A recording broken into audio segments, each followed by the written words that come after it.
welcome to Happy Hands Knitting Podcast. My name is Nadine and I'm coming to you from northern New South Wales in the Byron Shire, and I'm originally from Montreal, Canada. I've been living here in Australia for over 13 years. My husband is Australian and our two teenage girls were born in Canada, and we moved here, like I said, 13 years ago. And we also have a 4-year-old black Labrador named Bear. This is, as the title would suggest, a knitting podcast. However, the only knitting I have to chat about today is what I'm wearing. I'm gonna save that to after my introduction, and you'll see why. So today's episode is a sewing episode, and it is entirely dedicated to the amazing pattern that was designed by the team at Liberated, and it is called the Hinterland Dress.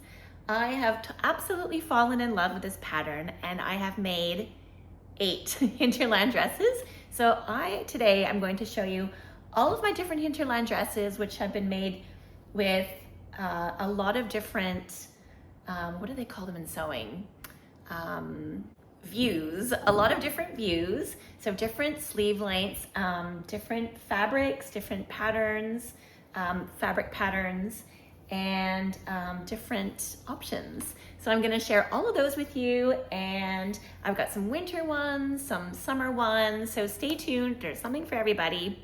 And speaking of which, if you're not into sewing, what I'm wearing today is actually what I would consider a knitted version of the Hinterland dress, and this is called the Hinterland dress, and it's designed by Rania Hakalato. I'm sorry if I'm pronouncing that really badly. And I knit this in Holst Coast held double. It's basically a Hinterland dress that you can knit if you're not into sewing. And I think one of the reasons I'm sharing this with on my knitting podcast, I do also occasionally talk about sewing and crochet and different things. However, I feel that this dress pairs perfectly with knitwear. It looks amazing under a pullover, under a cardigan, under a knitted tee. It is really the perfect garment to wear with your knits. So that's why I thought I would share them with you today. Okay, so like I said, I have sewn 8, and I feel that this pattern is very beginner friendly. This is actually the first garment that I've actually sewn. I had done some machine sewing before. I used to be a doll maker, a Waldorf doll maker. Maybe I'll put a picture of one of my dolls up there. I had a shop on Etsy, so I would sew the dolls, and I would sew little mini dresses for the dolls, but very basic. And I have also sewn a quilt before, but I had never really sewn any garments for myself or, an adult size. And so this pattern was my first. So I would definitely say that it's very beginner friendly, very user friendly. The instructions, as far as I'm concerned, on all of the Sew Liberated patterns that I've bought are very easy to understand. Yeah, so much information. The only thing, one caveat that I would say, I think nearly every time that I've sewn this, the only time I have an issue is when I do the neck. For some reason, I always struggle when I sew the neck, but towards the end of my journey, you'll see, I think I finally figured out a way that works for me. It's not the way that's suggested in the pattern, but no one's gonna know. I've also done my own little modification to one of the patterns, so I'm excited to share that with you. Like I said, it's amazing. It comes with different views. You can have a button placket like this, halfway down, all the way down. You can knit it all together. There's waist ties if you want waist ties. You can have a cap sleeve, not a cap sleeve, no sleeve, a cap sleeve, a 3/4 length sleeve. The dress comes in 2 lengths, so you can have a little bit above your knee, a little bit below your knee. And then just based on the fabric you choose, the color even, you can make yourself thousands of different dresses from this one pattern. So I highly recommend it. Okay, here we go. I'm gonna do them in the order that I think that I've sewn them in. I'm not entirely sure. So the first one I made, like I said, this was the first garment that I made for myself, is this one here. I bought this fabric on Facebook Marketplace because, like I said, I've never really sewn anything for myself, and I saw some fabric on Facebook Marketplace. That was a really good bargain. Linen fabric is generally quite expensive, $30 to $50 per meter, and the pattern requires 3.5 meters. So it can be quite expensive to make yourself a dress, which is quite funny. So for the first time I thought, oh, I'll buy this fabric. I forget how much it was, but it was a pretty good deal. And it said it was linen. And when you buy something on Facebook Marketplace, especially something like fabric that doesn't have a tag on it that says a composition, you know, you may not get exactly what you think you're buying. And I do think this is the case because I've sewn with linen many times since, and I really do not think this is linen. However, I do think that it's still natural fiber. I think that it's wool. It's some kind of, maybe it's a linen wool combination, because it's actually very, very warm. And I have not done the burn test. I might do the burn test. I do have some scraps of this, which I will get to in a minute. And I know you can take a lighter and light the fabric, and then if it turns into a little ball, then it's polyester or something plastic.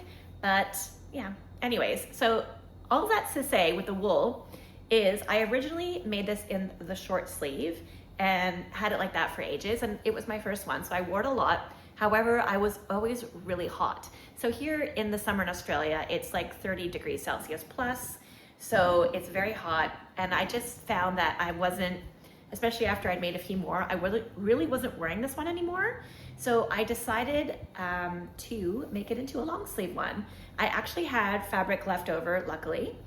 So I was able to cut out a new sleeve.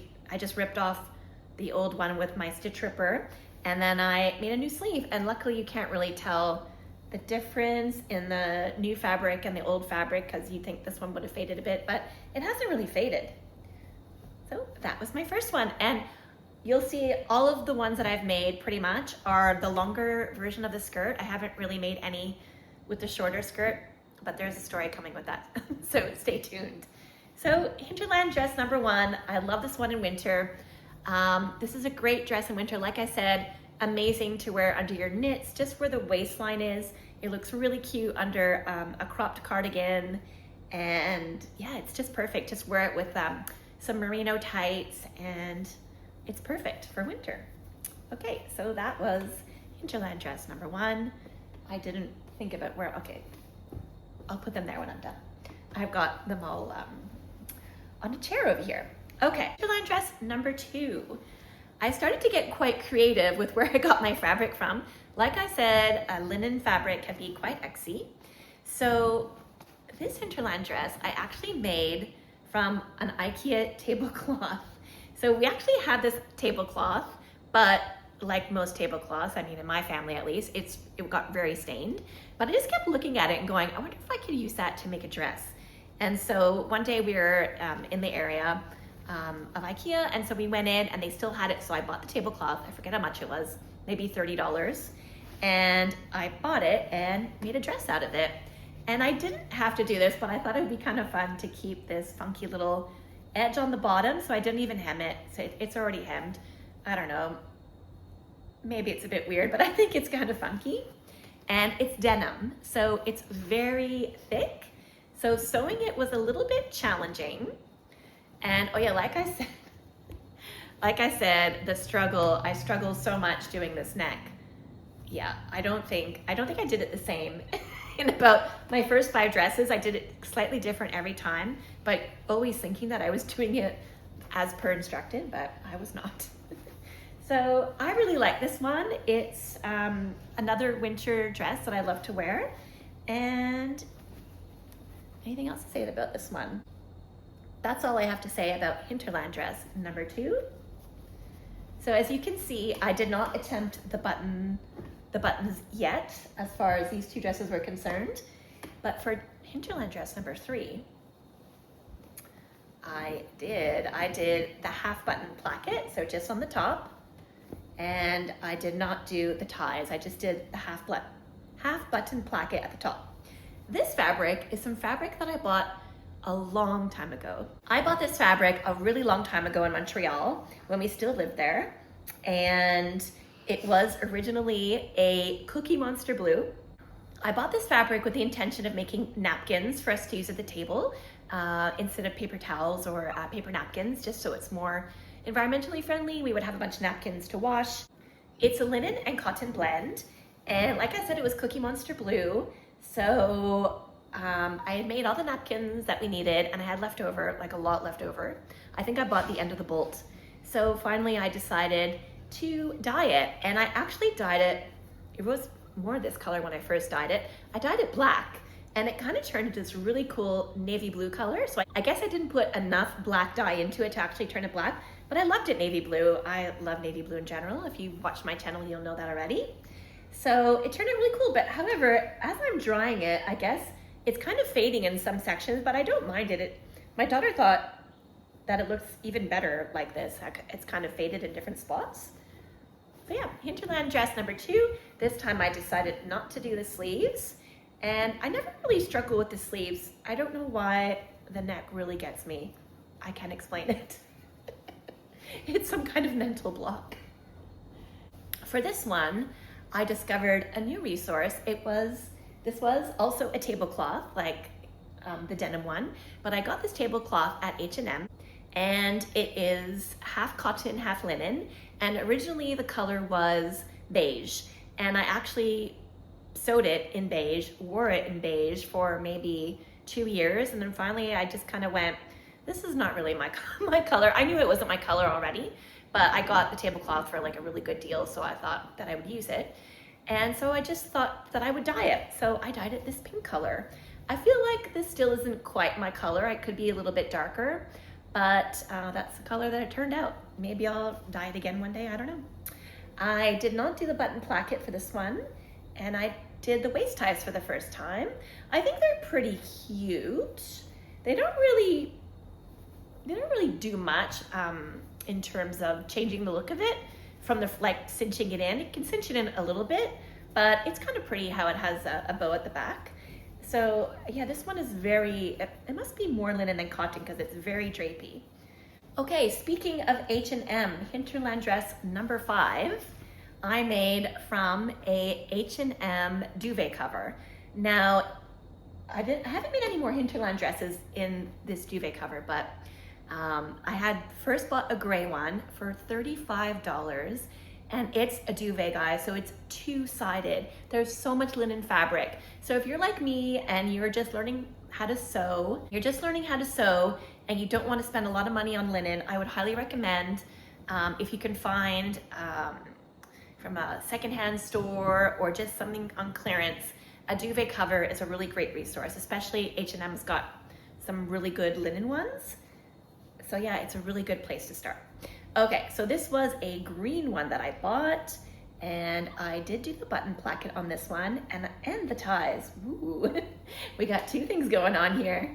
I use these really pretty mother of pearl buttons. However, one's fallen off and I haven't bothered replacing it. The second thing I wanted to show you is there's actually a hole here that I haven't repaired yet, and it's where the tie is. So I guess that could make that spot a little bit of a weak place if you're tugging on it to tie it. I don't know if that's what happened, but luckily the hole is right in the seam. So all I'm gonna have to do is flip it inside out and re-sew it, or just hand stitch it from the outside. But yeah, here's my green one. Again, this is not really my color. Maybe one day I'll dye this one as well. But like I said, the fabric was affordable to me at the time. Okay, Hinterland dress number 5. We're going back to a winter dress.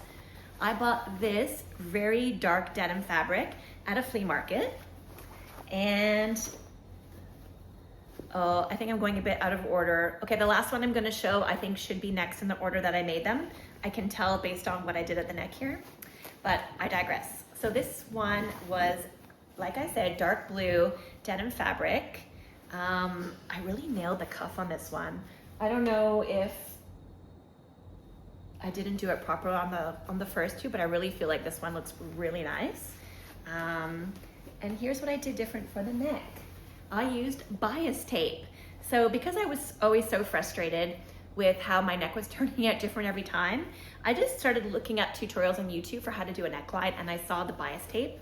And I actually recently had some bias tape that I bought from a secondhand store. So I thought I would try it, and again, don't look too closely. It's not perfect, but I really felt good doing it, and I think it looks really cool to have a different color bias tape. around the neck, even though when you're wearing it, you can't see it, but just when it's hanging up in your closet, it looks really cool. This denim is very heavy. This is an amazing winter dress. I love wearing this in winter. And what else to say about it? Oh yeah, so denim is very tricky to sew through. You need kind of a stronger needle unless you're willing to break through your other needles. And when you do the skirt of the Hinterland dress, you have to sew some gather stitches, and then you sew 2 rows of gather stitches, and then you pull one to cinch it in, and then you sew across when you sew the 2 bits together, so it's just kind of gathered in little random spots like that. But for this one, every time I tried to pull my thread, it would break. Even if I tried a polyester thread, it was just not working out for me. So, you know, necessity is the mother of all invention. I ended up doing little pleats. So I just, every once in a while, I would pleat the fabric over and pin it. And yeah, it turned out perfectly. I was very happy with how that turned out.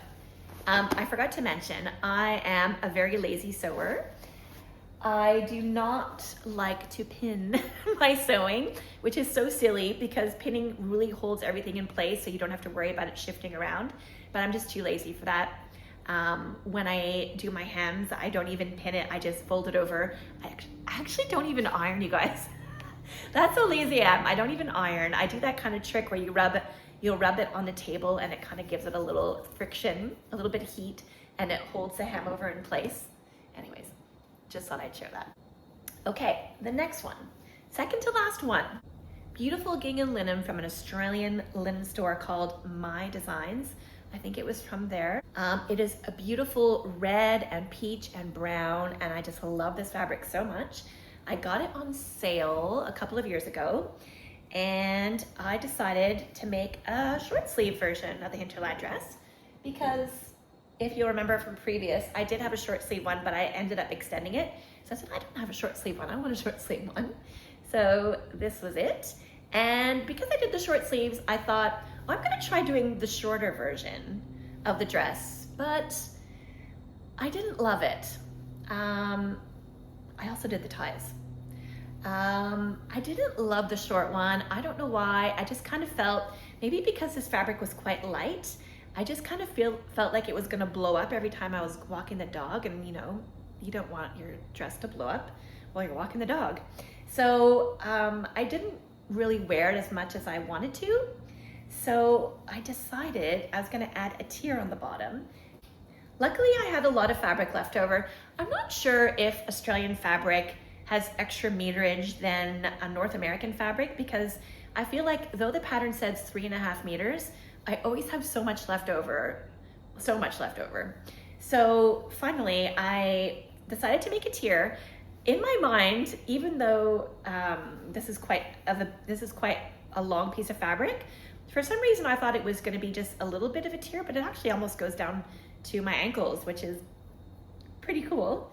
And so I cut the fabric 1.5 times wider than the circumference of the bottom, and did the same thing with doing 2 rows of stitching and cinching it in that you do at the waist, and then just sew them together. One thing that I was worried about was because I had this dress and I wore it and washed it for maybe a year, over a year, and this one was, you know, unused. There is a slight fading in the original version, so the tier is a little bit darker, but you really can't tell. And I feel like as I wear it and wash it, it's gonna fade to catch up to the bottom. So I'm not too worried about that. I did the bias tape method. This one turned out even better than the previous one. Again, I love the color of the bias tape. I think it looks really nice. It's a really nice touch. And that's all I have to say about this one. Oh dear, that's getting up, almost up to my candle. Okay, the last one, and you'll notice I have not done any Hinterland dress with the button placket going all the way down.